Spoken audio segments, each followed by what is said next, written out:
Então a gente começa a sessão utilizando os mapas. A gente primeiro vai verificar, sempre a gente começa pelo que a gente chama de terreno. O terreno para a gente, ele representa o campo morfogenético. E dentro desse terreno, para a gente existe espaços.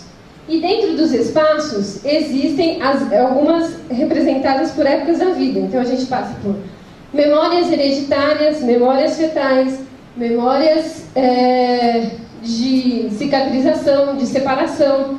Então a gente vai procurar sempre nesse sentido. Então esses lugares coloridos é onde nós colocamos, a gente sempre trabalha com duas mãos, né, para que a gente sempre está trabalhando com as referências embriológicas. Então a gente põe as mãos nos dois lugares e dependendo do nível vai ser um gesto. Nesses a gente procura o bloqueio. Então, às vezes minha mão passa, às vezes minha mão não passa, às vezes minha mão bloqueia, às vezes minha mão consegue fazer o movimento. Então, isso é a representação, se existe o ritmo ou se não existe. Então, nós começamos sempre pelo terreno latente. No terreno latente, a gente procura aquelas memórias que não estão provocando nada ainda na gente, não está provocando nenhum sintoma, mas mesmo assim a gente faz como preventivo. A partir daí, a gente passa para o que a gente chama de terreno ativado.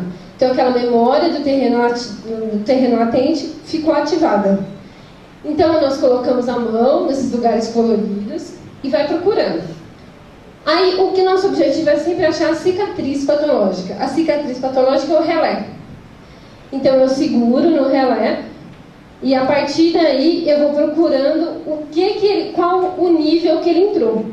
Então, o nível para a gente seria como se fossem os meridianos para a pintura. Então, nós vamos procurando quais são os níveis. Então, para a gente, os níveis eles estão representados na linha mediana, seja ela anterior ou posterior. E aí, quando a gente começa a procurar, a gente vai ver, por exemplo, em que órgão que entrou. Então, vamos supor que entrou via 3, coração. Se a gente está na via 3, coração, a gente vai descobrir em que tecido ele entrou. Endoderme, ectoderme, mesoderme ou mesoderme extraembrionário. Aí, sabendo disso, a gente vai estar reformando, mesmo quando a gente está pegando, esse pegar, lembra, que é um estímulo piezoelétrico, então eu estou reformando para o corpo. Olha, teve um problema que nesse lugar, no coração, entrou pelo tecido nervoso, então alterou os neurotransmissores sinápticos. Tem um lugar aqui na frente, ó. Se liga assim, tá? Os receptores sinápticos estão tendo uma alteração. E aí, qual que é o meu próximo passo? Informar. Olha, o que provocou? O que foi que provocou? Aí eu vou procurar. Foi alguma coisa emocional? Alguma coisa tóxica? Se, por exemplo, for alguma coisa emocional, eu tenho um local específico para procurar isso. Foi uma morte, foi um abandono, foi um medo. E eu acho e dato quando foi. Foi na infância, foi na adolescência, foi fetal. E aí eu dando essas reinformações de maneira positiva para o corpo consegue produzir aquele anticorpo que ele não conseguiu produzir na época. Tá certo? E aí eu passo para outra fase que é correção. Essa outra fase que a gente entra é a cronicidade. A cronicidade, ela é uma etapa em que o corpo guarda, a gente fala que até 7 memórias. É no mínimo 4, no máximo 7. É um pote que a gente poderia representar ele por um pote, onde a gente guarda essas 7 memórias e em algum momento, por um estresse ambiental, ele transborda.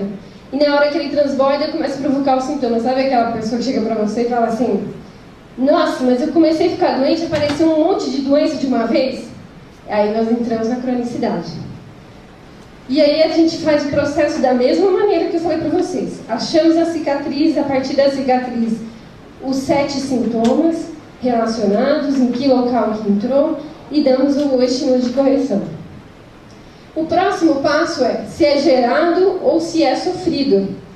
Se é gerado, a gente está mais no nível dos relacionamentos. E se é sofrido, a gente está mais na matéria, nesse caso. Então, infecções, problemas de exposição, de vibração, esse tipo de coisa. Mas, independente desse nível aqui, para todos os mapas a gente tem o F e o G. Porque o F representa para mim o sofrido, o G, o gerado. Então, quando eu tenho um estresse ambiental muito forte, meu corpo não consegue defender, eu chamo de F. E quando ele gera alguma coisa muito forte, quando ele responde muito fortemente a um estresse ambiental, eu chamo de G. Esses estímulos G e F, a gente ainda procura como que ele é instalado, lento ou rápido. E aí, então, a gente tem GL, GR, FL, FR. Passado esse nível, que a gente considera um nível básico, a gente já passa para um nível que a gente chama de avançado. Por que avançado? Porque o corpo memoriza aquele problema, tem aquela cicatriz, mas aí, a partir daqui ele vai colocar coberturas. São aquelas chamadas coberturas de Reich, nessa das classes. Então o corpo acha, ele vive aquela situação, mas eu tenho que trabalhar, eu tenho que fazer as coisas, então o que ele faz? Ele cobre. Ele cobre e guarda. E ele guarda para que ele te protege até quando ele pode, mas no momento essa cobertura fica ineficaz. E na hora que ela fica ineficaz, ela começa a provocar os sintomas. Então, nesse nível classes, eu acho coisas relacionadas a relógio biológico, que tanto diz respeito ao relógio biológico dia e noite, mas também relógio biológico de cada órgão. E também a gente tem intoxicações, né, por medicamento, que sai com muita frequência. A classe 8 é uma das classes que eu acho que sai com mais frequência. E a gente tem a classe 3, classe 2 e classe 1, que estão muito relacionadas com alergia, cânceres, a gente costuma achar dentro dessas classes. A partir daí a gente passa para os processos. Esses processos, eles representam quando um evento que a gente sofre entra dentro dos processos psicológicos. Então aqui a gente tem representados os arquétipos junguianos, a gente tem as grandes desvalorizações, baixa autoestima, a gente geralmente acha aí. E aqui também a gente tem as memórias de ambiente, memórias de morte violenta também a gente acha nesse nível. Então, e também nesse nível a gente acha aquelas deformações de imagem. Quando na família da gente tem alguma coisa, na família da gente teve um ladrão, teve alguém que saiu do padrão da sociedade. Um tio da terceira geração para trás. Aquele indivíduo que fugiu do padrão da sociedade, ele fica excluído. E ninguém da sua família te conta nada daquilo, mas aquela memória, aquela cicatriz vai passando de geração em geração e ela pode explodir em você. E aí quando ela explode em você, às vezes você tem uma dificuldade de assistir aula com um homem, mas toda vez que tem aula com um homem você não consegue ter atenção. E aí a gente acha lá que o problema é que teve uma pessoa que, sei lá... Isso não é parecido com o que a constelação diz, aquele isso. Tipo de constelação? Nós temos, a gente dentro do curso tem alguns colegas que fez constelação familiar, muito semelhante. Inclusive quando chega, na verdade, muitas coisas que a gente vê anteriormente, que a gente vê com mais detalhe, já tem alguns conceitos do Bert Hellinger. E eles falam que é muito semelhante.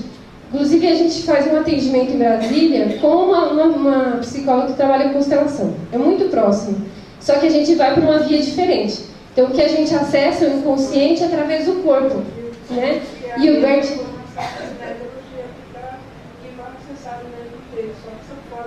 São formas diferentes.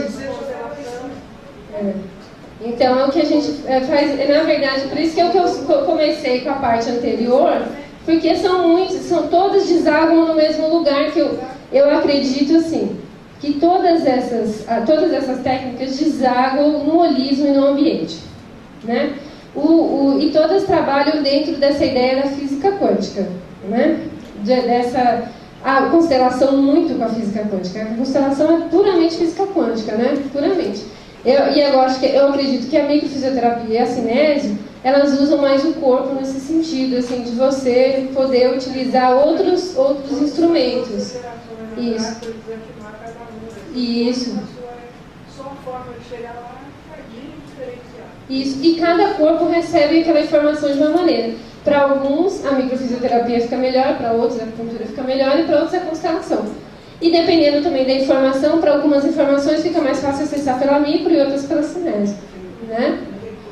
Então, passamos os processos, a gente entra em tecido conjuntivo E daí, nova identidade. Na nova identidade a gente acha... Volta, Sérgio. Na nova identidade, o que a gente pode achar? Problemas na hora da concepção, alterações em horas do nascimento, e aí a gente vai, problemas de defeito de adaptação, a gente acha aqui também. E depois a gente vai para o que a gente chama de elan vital, que diz respeito ao que eles falam para a gente, que é as células-tronco.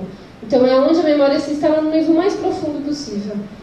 E agora o que tem de mais novo, que ele desenvolveu assim há 1 ano, 2 anos, que é a exclusão e a invasão, que é a maneira como ele acha que o corpo se defende. Então é como se o corpo tivesse duas possibilidades. Ou ele invade a célula, aquela célula que está com problema, que ele acha, essa célula está com problema, vamos invadir e mandar ela embora. Então ele tem 2 maneiras, invade ou ele exclui. Então, ou ele exclui, aquela célula está ruim, então vamos deixar ela para lá, vamos excluir para ela não atrapalhar o restante do funcionamento. Então nós temos essas 2 possibilidades. E a partir daí, a gente, utilizando esses mapas, então eu mostrei para você os controles globais.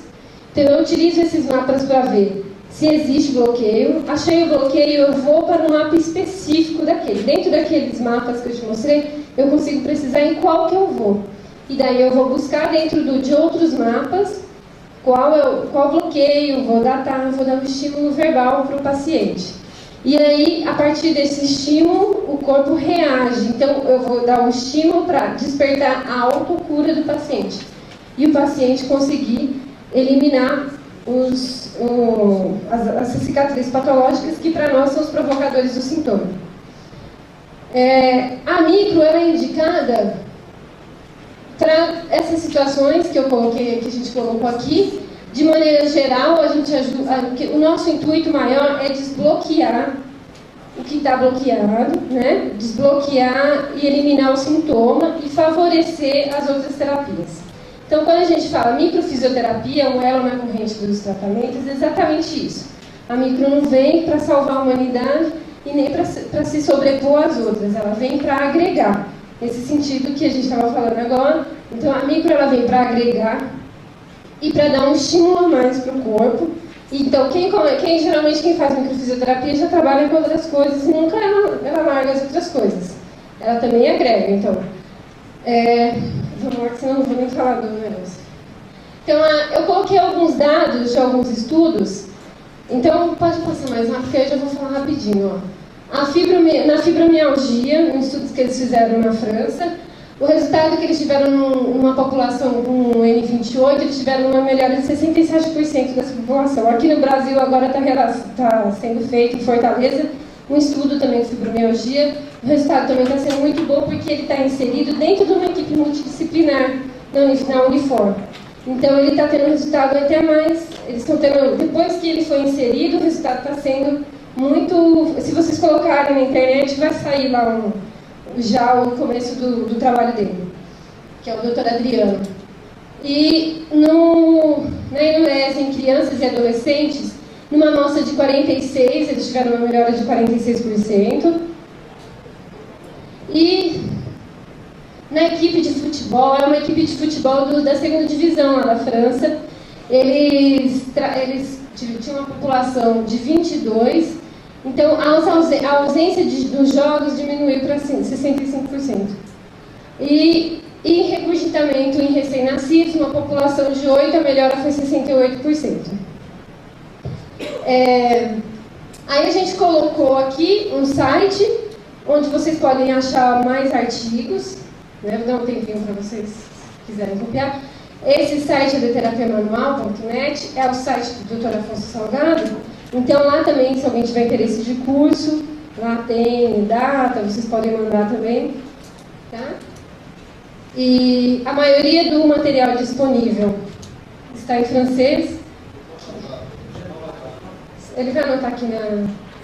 Então a maioria do material disponível está em francês, porque nenhuma editora teve interesse de editar, porque nós somos poucos ainda, então para eles não vale a pena. Então o que a gente tem de material publicado são esses livros, tá?